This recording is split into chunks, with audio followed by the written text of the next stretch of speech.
What if something was living inside your brain, completely unnoticed? Imagine returning to the hospital for months of unexplained symptoms, only to discover a worm, a 3-inch parasite, wriggling inside your skull.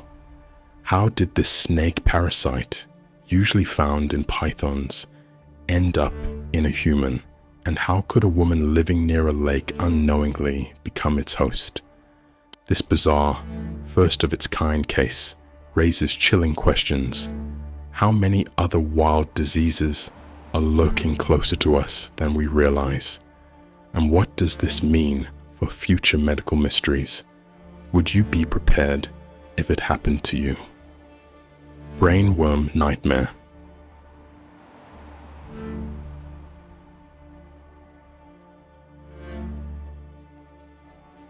Your nightmare this evening comes to you from Australia, where a woman kept returning to the hospital for a range of symptoms until doctors found a worm living in her brain.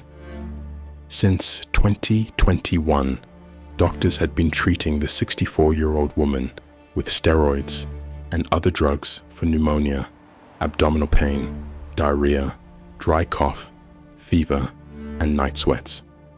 By 2022, she was also showing signs of depression and forgetfulness, so doctors ordered an MRI scan of her brain, which revealed abnormalities that led doctors to recommend surgery.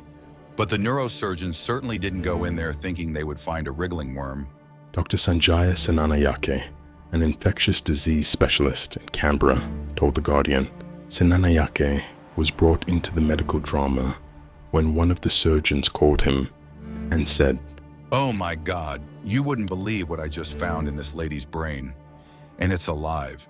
What the surgical team found was a 3-inch long, bright red, parasitic roundworm known to scientists as Ophidascaris robertsa, living rent-free in the woman's brain. What makes the discovery even stranger is the fact that the worm is usually found in snakes, not people.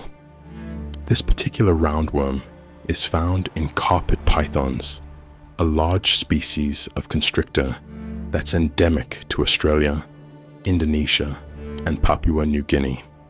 The strange case marks the first time the worm has been discovered in a human.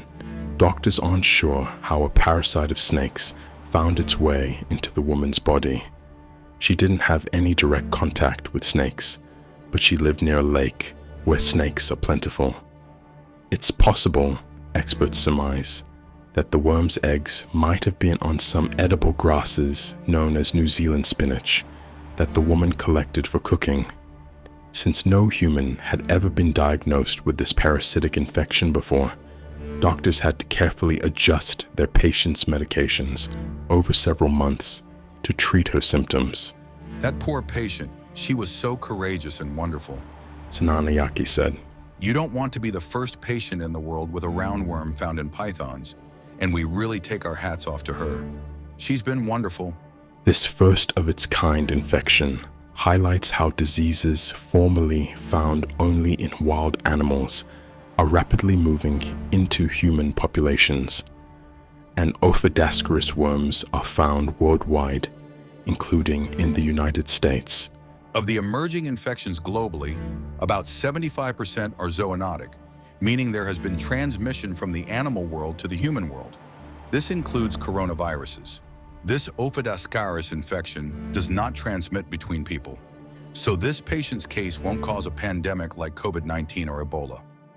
However, the snake and parasite are found in other parts of the world, so it is likely that other cases will be recognized in coming years in other countries. The woman in this strange case, first reported by the Centers for Disease Control and Prevention, is now doing better, although she still has some symptoms, Senanayake said. Neurosurgeons regularly deal with infections in the brain, but this was a once-in-a-career finding. No one was expecting to find that.